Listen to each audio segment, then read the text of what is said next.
Amén. Entramos al libro de Marcos. Marcos capítulo 12. Y en esta mañana vamos a ver 3 versículos solamente. El versículo 35, 36 y 37. Marcos 12, 35, 36 y 37. Y estos 3 versículos vamos a dividirlo en un bosquejo de 3 puntos. No porque tienen que ser 3 puntos siempre. Pero en el primer punto vamos a ver en el versículo 35 lo que decían los escribas de quién Cristo era. Lo que decían los escribas de Cristo o sobre Cristo. En el versículo 36 vamos a ver lo que dice David, el rey David de las Escrituras, y el Espíritu sobre Cristo. Y finalmente vamos a ver en el versículo 37 sobre lo que dice la Escritura sobre quién es el Cristo. Entonces, esos 3 versículos vamos a dividirlos en esos 3 puntos de este bosquejo. Y hermanos, yo quiero que usted me ayude cerrando sus ojos y pidiéndole al Señor misericordia, pidiéndole al Señor que Él hable en esta mañana, porque estoy seguro que ninguno de ustedes, absolutamente ninguno de ustedes vino a escucharme a mí. Queremos escuchar la voz del Espíritu de Dios a través de esta palabra, que Él use este vaso de barro. Amado Dios, estamos delante de ti, Señor. Reconocemos, Padre, que sin ti no podemos hacer nada. Señor, yo te ruego por este pueblo, y yo incluido en él, Señor. Queremos escuchar tu voz en esta mañana. Queremos que tú hables a nuestras vidas, Señor. Señor, que tú uses, Padre, en tu misericordia y tu gracia, este vaso de barro, Señor. Usa mi mente, mi corazón, mi boca, mi lengua, Señor. Todo mi ser, Padre. Úsalo como un instrumento para tu gloria en esta mañana, Señor. Te necesitamos. Y queremos, Señor, que tú seas glorificado a través de estos 3 versículos de tu palabra, Señor, que encierran una gran verdad sobre quién es el Cristo, profetizado a través del Antiguo Testamento, Señor, y que vino como ha sido documentado en el Nuevo Testamento. Pero queremos pedirte, Señor, que tú obres en nuestras vidas, en nuestros corazones, que hables, Señor, de una manera poderosa. Señor, danos tú lo que no tenemos, Padre, ya sea la recepción de tu Santo Espíritu, Señor, como muchas cosas, Padre. Estén receptivos a tu palabra, Señor. Danos lo que no tenemos para que podamos hacer lo que no podemos, Señor. Danos, Señor, la posibilidad, la habilidad por medio del poder de tu Santo Espíritu de ser obedientes a tu palabra, Señor. Te lo pedimos confiando que tú escuchas nuestra oración. En el nombre de Jesús. Amén. Los días jueves estamos estudiando el libro de 1 de Corintios. Y ahorita nos encontramos en un capítulo de 1 de Corintios que habla sobre la resurrección. Y aunque sabemos que Jesucristo es un nombre, o Jesús es un nombre muy famoso en toda la tierra, y muchas personas dicen creer en Jesús, no todos en realidad saben lo que creen. No todos en realidad creen en ese Jesús porque no conocen al Jesús que las Escrituras nos presentan. Obviamente, para que una persona diga que cree en Jesús y para que crea de una manera salvadora, de una manera que pueda decir esa persona, yo creo en Jesús y por lo tanto yo iré al cielo, de la única manera es creyendo en el Jesús de la Biblia. Y ese es el Jesús que la palabra del Señor nos presenta como un Jesús que resucitó, que Él anunció que Él iba a ser entregado, que Él iba a morir en una cruz, pero cada vez que Él anunciaba que Él moriría en una cruz, Él mismo decía, pero al tercer día voy a resucitar. No podemos creer en un Jesús que sigue en la tumba, no podemos pensar que vamos al cielo creyendo en un Jesús que no es el Jesús de la Biblia. Pues en esta mañana, hermanos, tenemos una oportunidad de agarrar herramientas, de concentrarnos en una verdad, otra verdad sobre el Cristo, sobre Jesús, que es necesaria que nosotros creamos para poder ser salvos. Hay personas que dicen que creen en Jesús, personas que dicen que conocen a Jesús, pero ni siquiera leen la Biblia, ni siquiera saben lo que Jesús nos manda hacer. Y Él claritamente nos dice que debemos de hacer la voluntad del Padre. Él vino a hacer la voluntad como un ejemplo. Él vino a darnos instrucción. Nosotros debemos de escuchar lo que Jesucristo nos dice. Hermanos, para salvación, querido amigo, para ser salvo, no solo se debe de creer o decir que crees en Jesucristo, sino que debes de creer en el Jesús que la Biblia nos presenta. Hechos capítulo 4, versículo 12 nos dice, en ningún otro hay salvación, porque no hay otro nombre bajo el cielo dado a los hombres en el cual podamos ser salvos. No podemos creer en ningún ídolo, ni ir a ningún ídolo, ni postrarnos delante de una estatua. No importa que se diga que es la madre de Dios, porque Dios no tuvo progenitora. Dios no tiene a nadie que le pueda decir madre. No importa con quién quieras, ante quién quieras humillarte, no hay otro sino Jesús. No hay otro Jesús, no hay ninguna otra persona, no hay ningún otro ser en el cual o por medio del cual podamos ser salvos, sino es a través de Jesús y una fe en el Jesús que la Biblia nos presenta. Hay una institución, una organización por allí que se llama y se denomina como los santos de los últimos días, o conocidos también como los mormones. Ellos dicen creer que Jesucristo es el Hijo de Dios, que es el Mesías. Creen que murió en una cruz como ofrenda para el pecado y que luego resucitó. Y uno diría, amén. Y uno diría, son nuestros hermanos, pero no. No podemos llamarle a unas personas hermanos cuando esas mismas personas, además de decir esto, dicen también que creen que Jesús y Satanás, siendo ambos hijos de Dios, por definición, entonces son hermanos. Satanás y Jesús. Ese no es el Jesús de la Biblia. Ese no es el Jesús de la Biblia. Los budistas dicen respetar la creencia cristiana sobre la divinidad de Cristo. La respetamos, pero dicen no la creemos. No creemos que Jesús haya sido divino. Aunque dicen que respeto lo que los cristianos, ellos dicen, respetamos lo que los cristianos piensan. El libro sagrado de los musulmanes, llamado el Corán, llama a Jesús el Mesías, como lo llama nuestra escritura, la Biblia.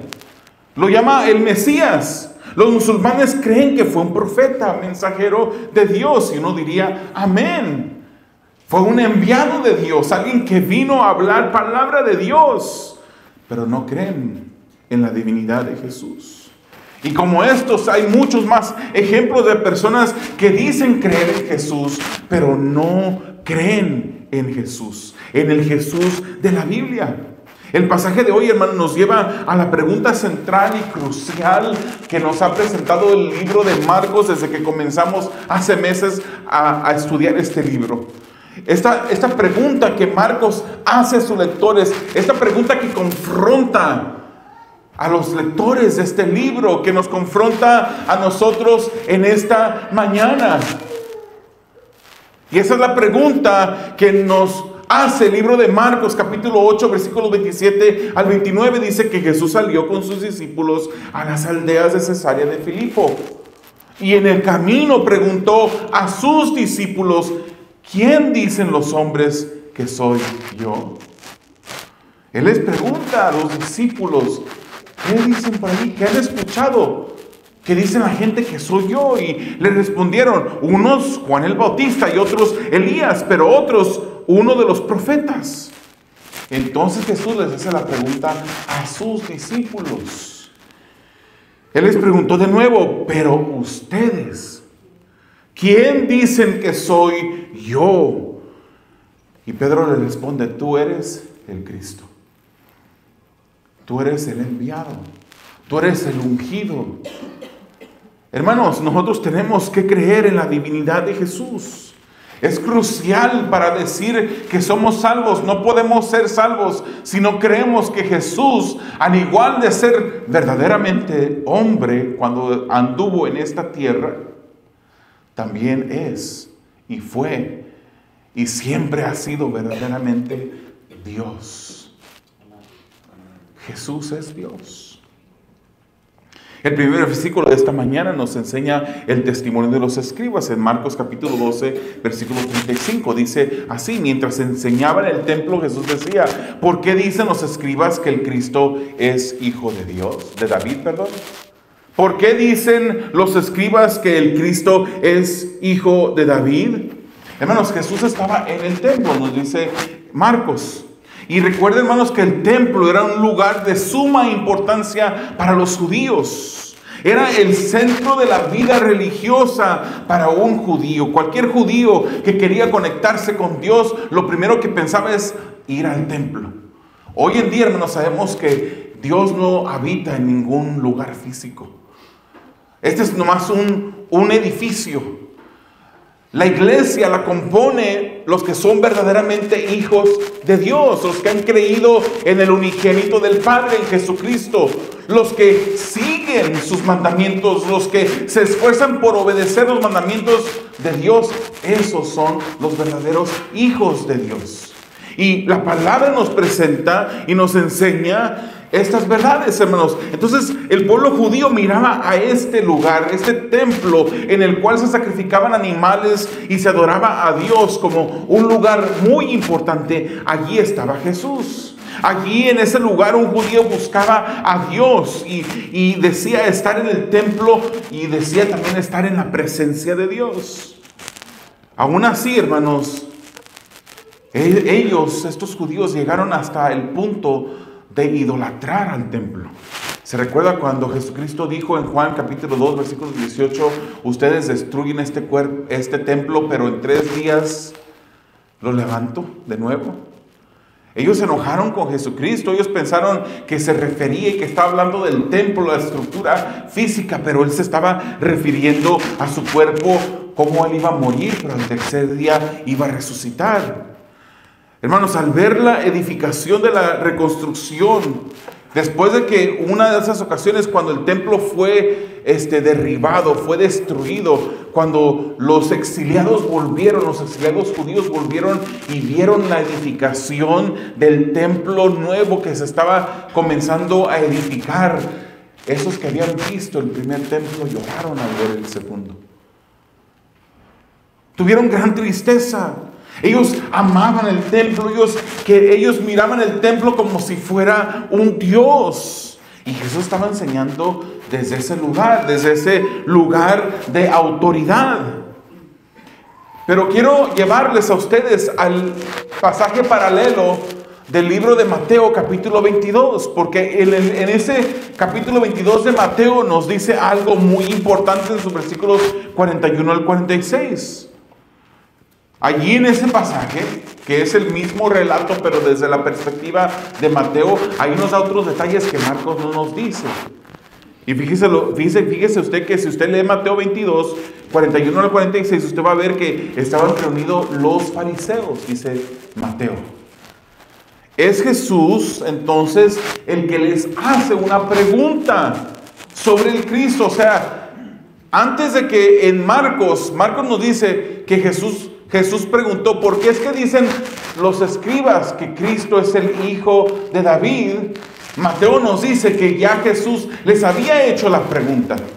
Les había preguntado sobre su opinión sobre el Cristo. Y recordamos, hermanos, que todos los escribas eran fariseos, o la mayoría de ellos. Pero no todos los fariseos eran escribas. Parece ser, hermanos, que cuando Jesús hace la pregunta al grupo de fariseos, son los escribas los que contestan la pregunta de Jesús sobre el Cristo. Recuerden, hermanos, quiénes eran los escribas. Ya hace un par de semanas hablamos sobre los escribas, pero para refrescar su memoria, recuerde que los escribas eran aquellos estudiosos de la ley.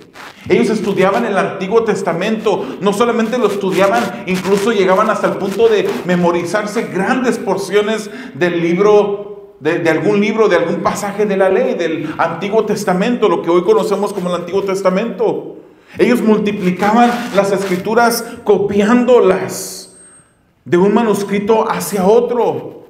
Ellos eran comentaristas del tiempo, eran los comentaristas del tiempo, interpretaban la ley y eran responsables por preservarla. Y cuando digo ley me refiero a esos escritos del Antiguo Testamento, esos escritos de Moisés y los profetas del Antiguo Testamento, los salmos de David. Ellos, hermanos, hacían todo esto, eran respetados porque conocían mucho del Antiguo Testamento. Eran maestros del pueblo. La gente los admiraba a estos escribas. Hermanos, pero su estilo era solo un estilo de apariencias. Era solamente algo que ellos mostraban por fuera, pero que en realidad ellos no eran, no vivían. Más bien podemos decir que vivían hipócritamente porque no obedecían en realidad la ley, aunque la conocían. Conocían las escrituras, pero no obedecían las escrituras. Enseñaban justicia, pero no vivían la justicia. Eso es lo que Jesús apuntó sobre ellos.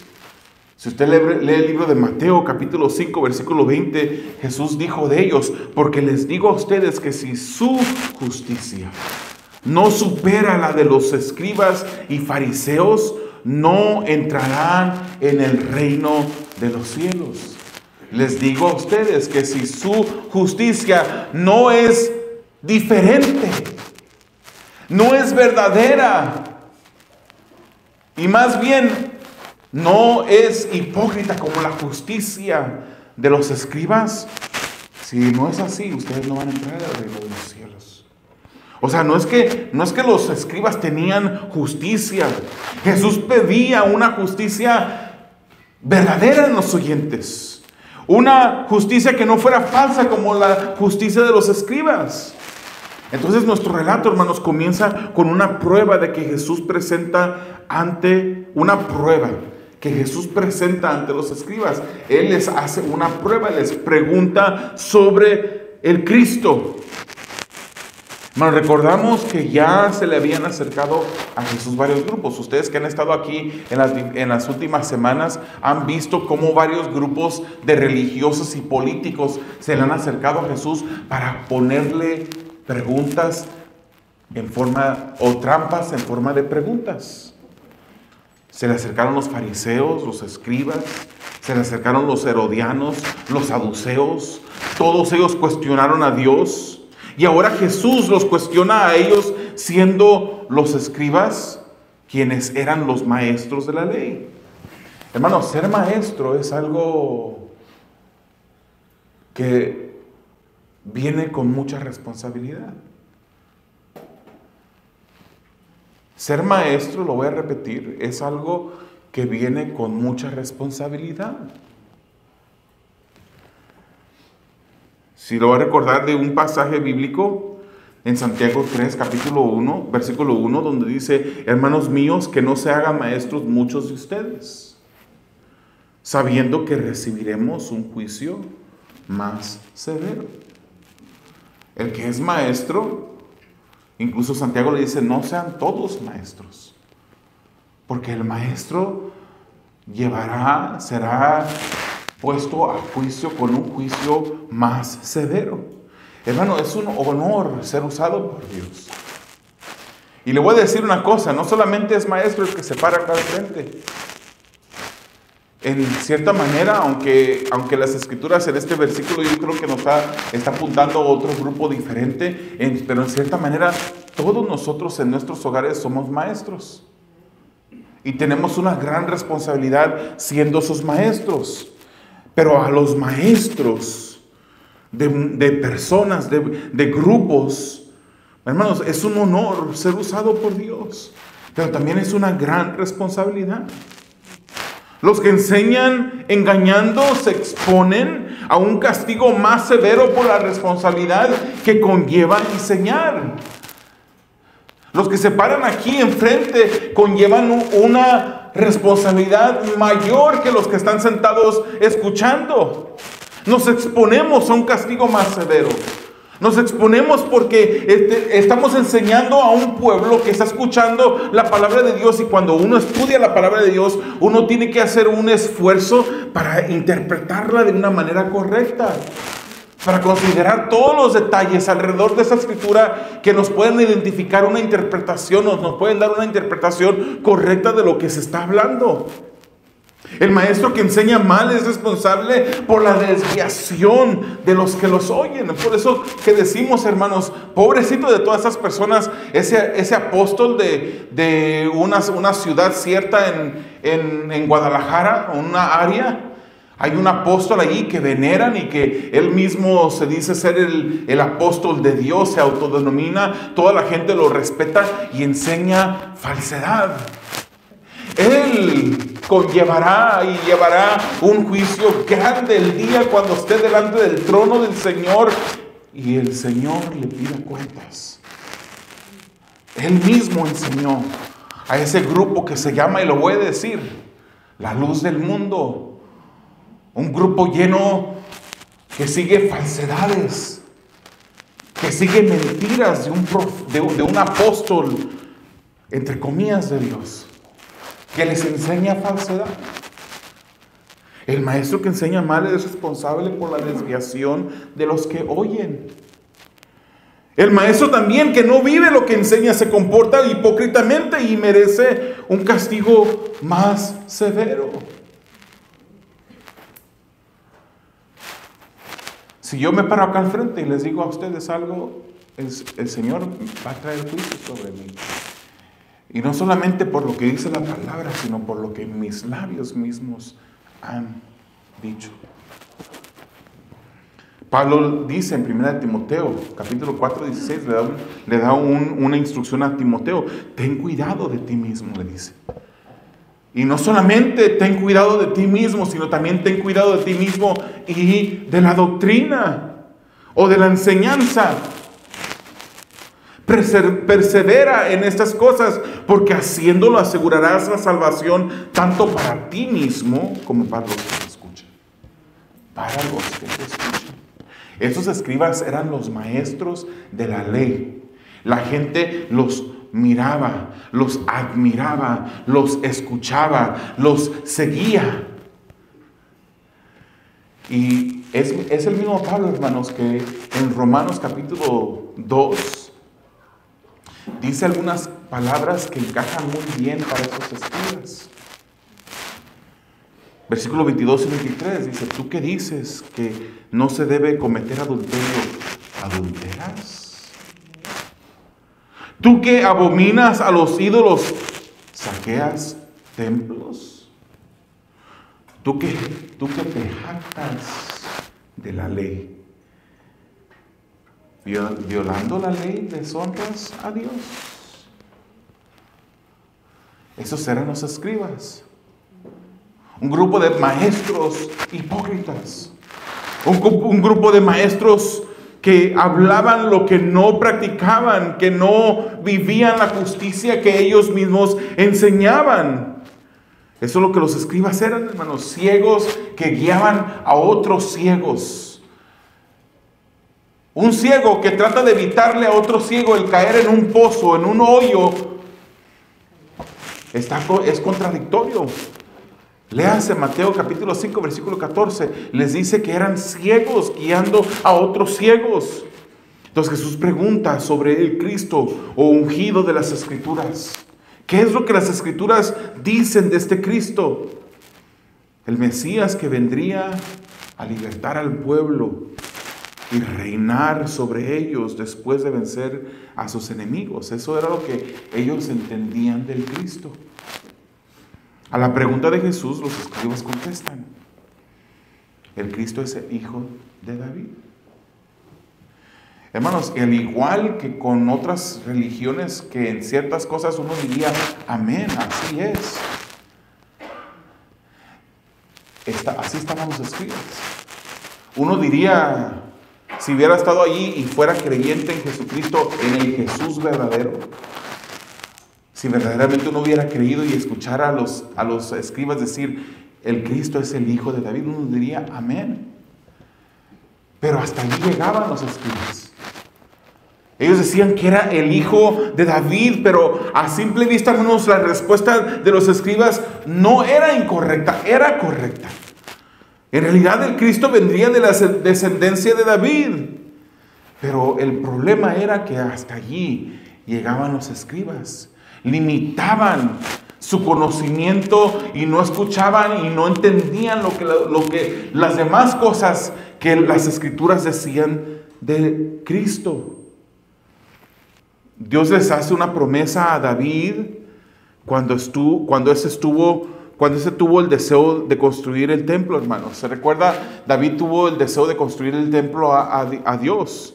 David de repente dice, yo estoy habitando en un palacio hecho, y él menciona un tipo de madera, era un palacio hermoso, y él dice, mientras tanto Dios o el arca del pacto estaba sentado o dentro de ese tabernáculo, de una tienda que era movible, que no era permanente. Entonces David se dispone a construirle un templo a Dios. En 1 Samuel capítulo 7 versículos 11 dice, el Señor también te hace saber que el Señor te edificará una casa.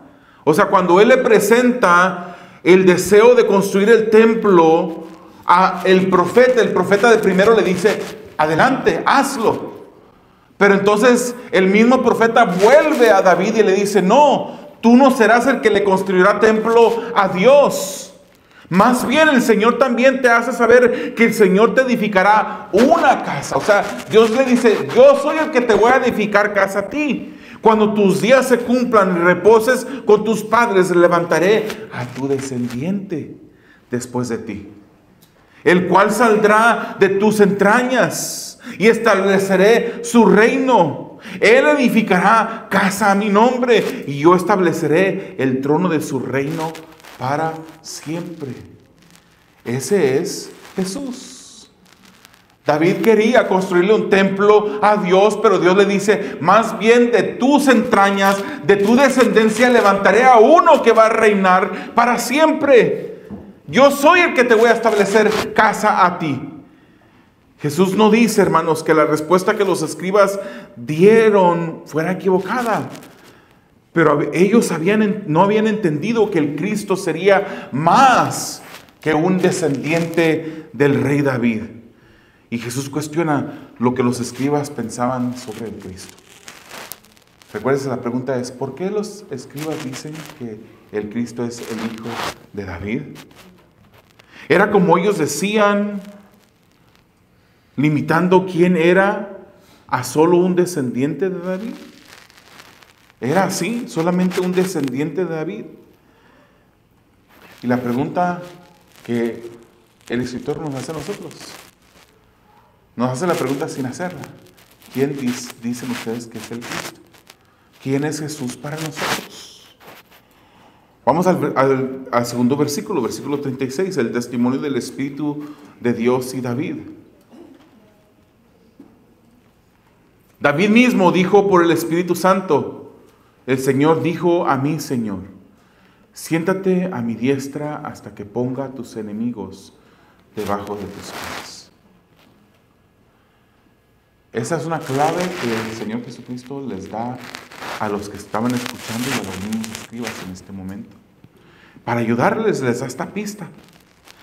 ¿Es descendiente? Claro que sí. Claro, ya lo vimos en el libro de 2 Samuel. Podemos ir también al libro de Mateo capítulo 1, donde nos enseña cómo Jesucristo descendió. Es del linaje de David. La promesa cumplida de Abraham, Mateo capítulo 1. Eso lo explica. ¿Es descendiente de David? Claro que sí. ¿Es solamente un descendiente de David? Absolutamente que no. No es solamente un descendiente de David. Jesús entonces les recuerda lo que David a través del Espíritu Santo dice del Cristo. Y él aquí, hermanos, en este versículo está citando al Salmo 110, versículo 1, donde David escribe, dice el Señor a mi Señor, siéntate a mi diestra hasta que ponga a tus enemigos por estrado de tus pies. Él está haciendo aquí una yuxtaposición. ¿Qué es eso? Está uniendo dos cosas, poniendo dos cosas a la par para crear un efecto de contraste. O sea, lo que los escribas decían y lo que dice David por el Espíritu eran dos cosas que él pone a la par, una de la otra, pero las dos cosas eran diferentes. O incluía una cosa más que la otra. Lo que David decía, siendo el salmista más renombrado de Israel, una persona que los escribas respetaban, y siendo dirigido por el Espíritu Santo, era más que lo que los escribas pensaban y decían. Los escribas no debían contradecir a David y mucho menos al Espíritu Santo. Y el maestro serio de las Escrituras, como se suponía que eran los escribas, debió en ese momento reconocer lo que David decía por el Espíritu. Ellos, hermanos, debían de recordar pasajes de las Escrituras como el que se menciona en las palabras proféticas del Mesías en Isaías 48:16. Eso debió de haber regresado a su mente, donde dice, acérquense a mí, escuchen esto, desde el principio no he hablado en secreto, desde el momento en que sucedió, allí estaba yo. Y ahora dice esta persona que es el Hijo de Dios, y ahora me ha enviado el Señor Dios, el Padre. Y dice, y el Espíritu. ¿Usted quiere un versículo del Antiguo Testamento que hable de la Trinidad? Ahí está uno, entre muchos más. Todos los presentes debían reconocer que el ungido era Señor. Igual y con la misma posición que ese nombre que los judíos mismos ni siquiera mencionaban ni repetían.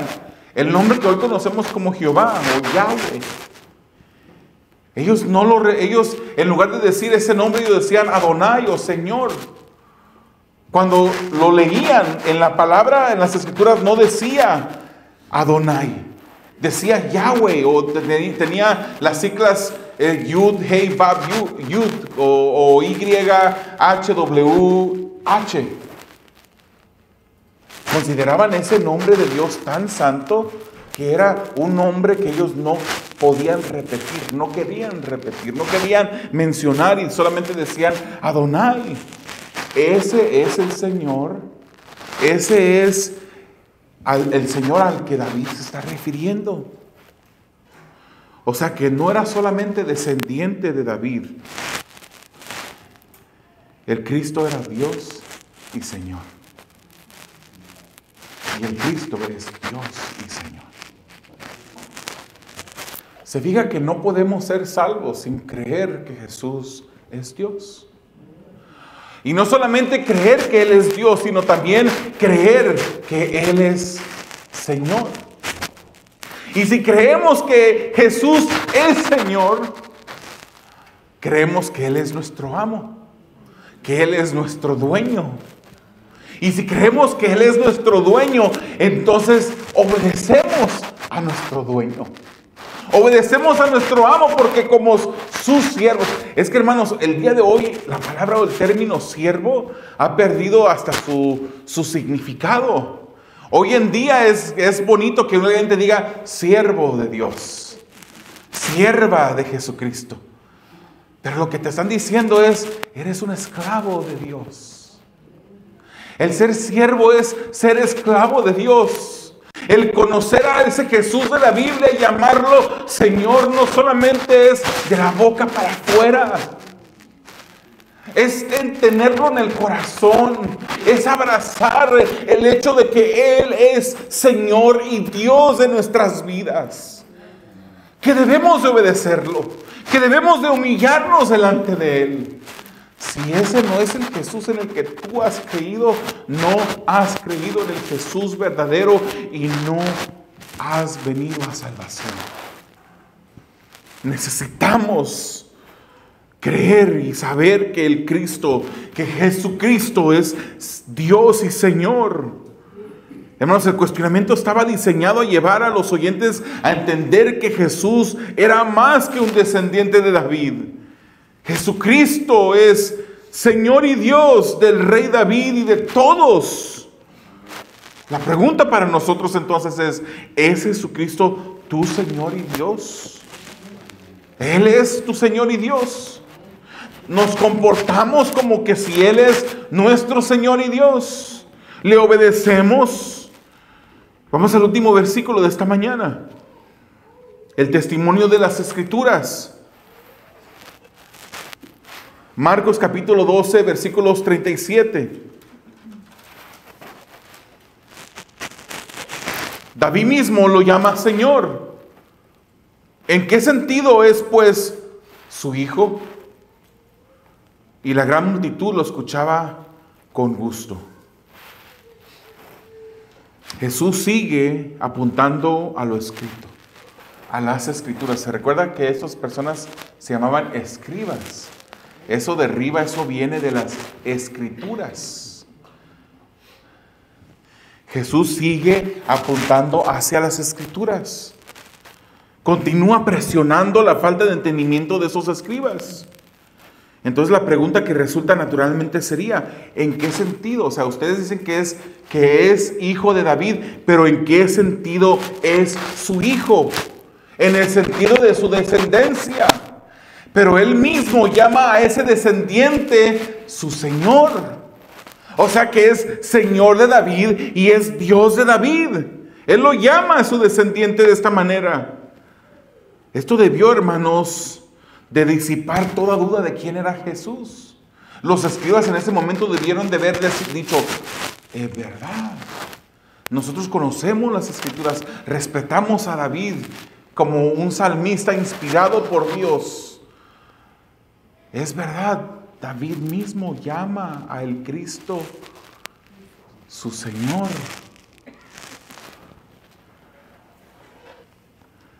El Cristo es Dios y Señor.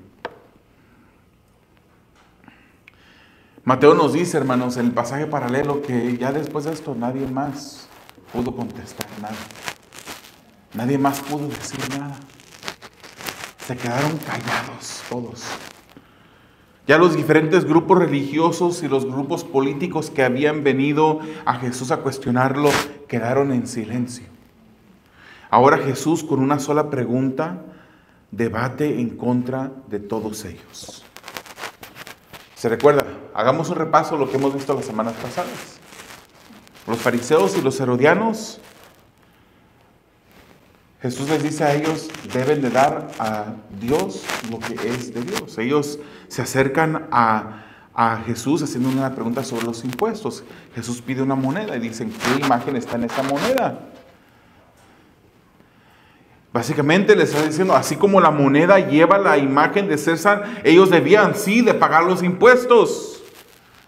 Pero también les da a entender, todos ustedes llevan la imagen de Dios estampada en ustedes. Todos ustedes se deben a Dios. Den a César lo que es de Dios, pero ustedes se deben a Dios. Delante de ellos estaba aquel a quien debían rendirse, entregarse y darse. Esos eran los fariseos y los herodianos. Pero también se recuerda que los saduceos se acercaron. Y Jesús mismo dice que ellos no entendían las Escrituras ni el poder de Dios. Ellos decían creer en la ley de Moisés. Decían, pero no entendían porque Dios se llama el Dios de Abraham, de Isaac y de Jacob. Pero ellos no creían en la resurrección. Y Jesucristo mismo dice, Dios no es Dios de muertos, sino un Dios de vivos. Jesús vuelve a apuntar a su estado de equivocación y falta de entendimiento de que Él era del que hablaba las Escrituras en la ley y los profetas. O sea, delante de ellos estaba ese Señor de David, no solamente un descendiente de David. A un escriba que se le acerca a Jesús. ¿Se recuerda? Hace 2 o 3 semanas. Este debía saber cuál mandamiento era el supremo, pero le pregunta a Jesús, ¿por qué? porque quería ponerle un tropiezo a Jesús, quería encontrarlo en alguna trampa.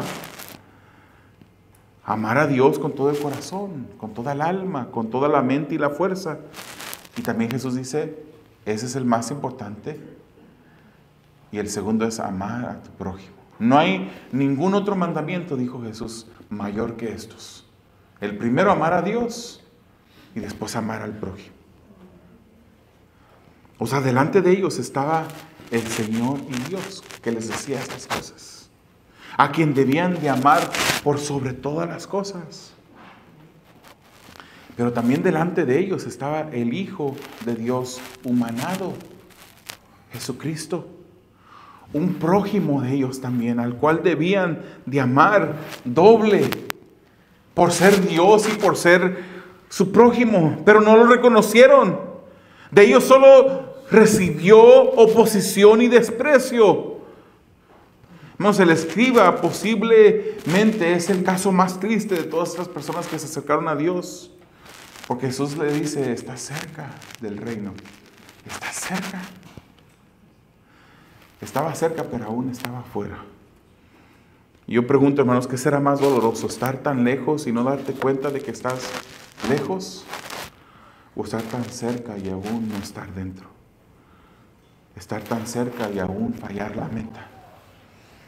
Los religiosos, de acuerdo a Juan capítulo 5, como se leyó al comienzo del servicio, examinaban la ley para encontrar la vida eterna. Y Jesucristo mismo le dice, ellos pensaban que al examinar la ley ellos se encontraban y tenían la vida eterna. Y Jesús le dice, ellas son las que hablan de mí. Las escrituras son las que hablan de mí. El testimonio de las escrituras nos dice que Jesús es Dios. Siempre lo fue y siempre lo será, hermanos. Jesús es el Cristo que fue enviado para salvación de todo el que cree en fe en Él. Esa es una doctrina crucial para todo cristiano. Sin creer en lo siguiente, no se está creyendo en el Cristo bíblico. Si tú crees en otro Cristo, en otro Jesús, has creído equivocadamente. Jesús fue verdaderamente hombre, hermanos, habitó un cuerpo humano como el de nosotros. Juan 1, versículo 14 nos dice que el Verbo se hizo carne y habitó entre nosotros y vimos su gloria como del unigénito del Padre, lleno de gracia y de verdad.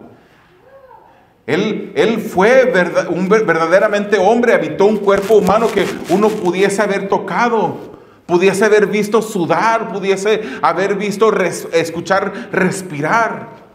Un cuerpo.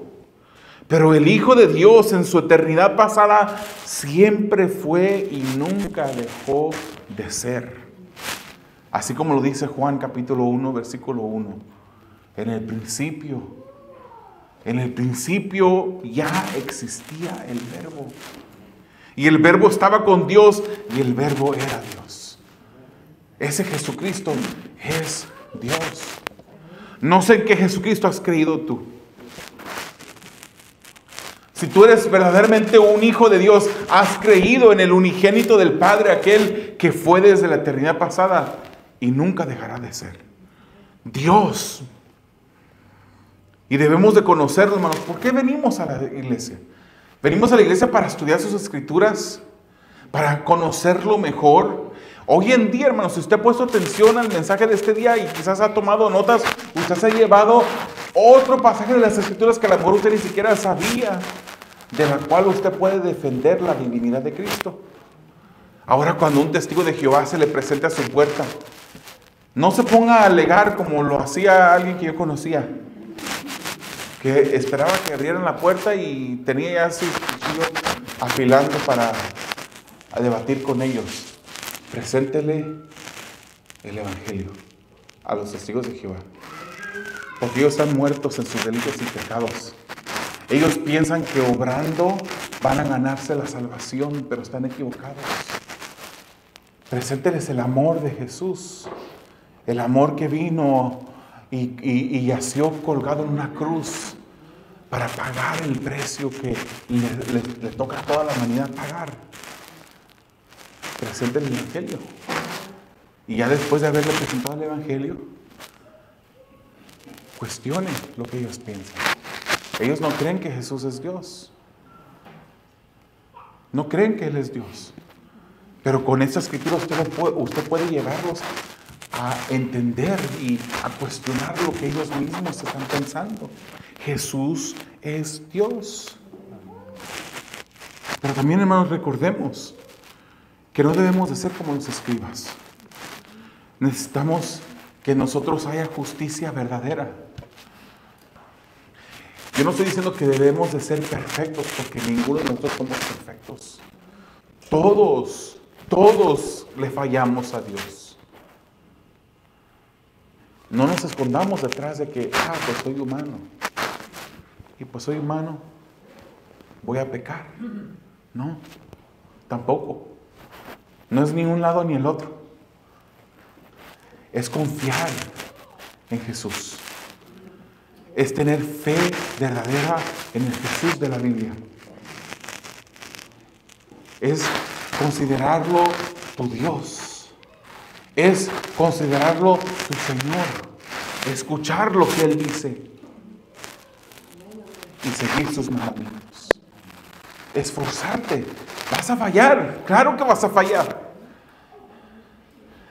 Pero si tú en verdad has creído en Jesús, tú vas a ir cambiando. Y ya no vas a seguir fallando de la misma manera. Tu vida va a cambiar, tu vida va a ser santificada y vas a empezar a dejar pecados que estorban tu relación con Dios. Es necesario que en nosotros se encuentre la justicia. La justicia que únicamente se puede conseguir a través de Jesús. Es Gálatas 3, 26 y 27 que nos dice: pues todos ustedes son hijos de Dios mediante la fe en Cristo Jesús. Porque todos los que fueron bautizados en Cristo, de Cristo se han revestido. No se equivoque, esto no está hablando de un bautismo en aguas. Esto no está hablando de que te sumergieron en aguas en el nombre del Padre, del Hijo y del Espíritu Santo y te sacaron del agua. Esto no está hablando que cuando de niño te llevaron una pila de agua y te echaron agua en la frente. Esto no está hablando de eso. Esto está hablando del que ha sido bautizado en Cristo, ha sido bautizado porque ha tenido fe en Jesús. Y se convierte en hijo de Dios, aquel que mediante la fe cree en Jesús. ¿Cuántos de ustedes han creído en el Jesús verdadero? ¿Cuántos de ustedes, hermanos, y no contesten amén en este momento? Contéstelo internamente, cuestiónense. ¿Cuántos en verdad creen que Jesús es Señor y Dios? ¿Cuántos en verdad se comportan y viven de la manera como que Jesús es Señor y Dios? Si tú no eres cristiano, debes de creer en el Cristo de las Escrituras para salvación.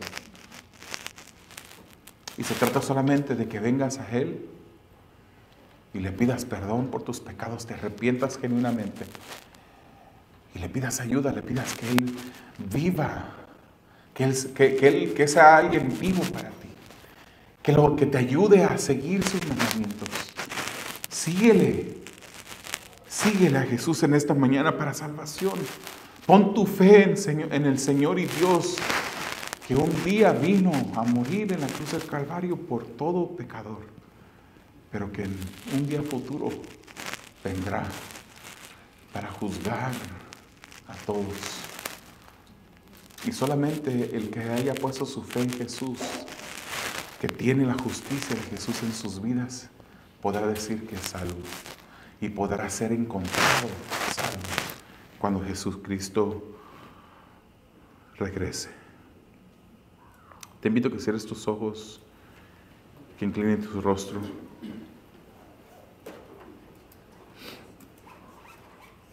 Jesús, tú eres el Señor y Dios. Ese Señor y Dios que presentan las Escrituras.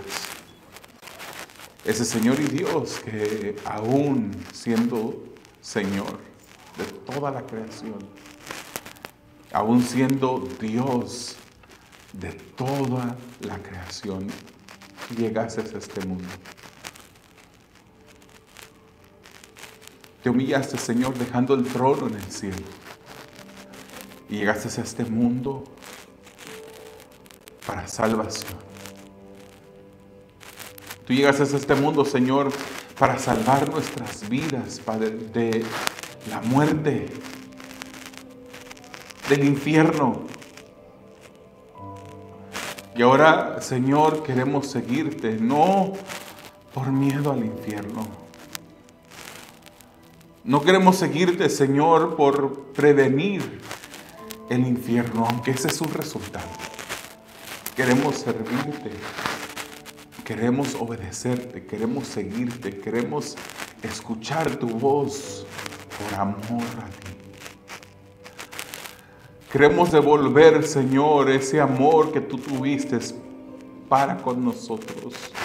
Que tú nos des más ese amor cada día, Señor. Ese amor que se reflejará en obediencia, que se reflejará en sacrificio de nuestros cuerpos a ti.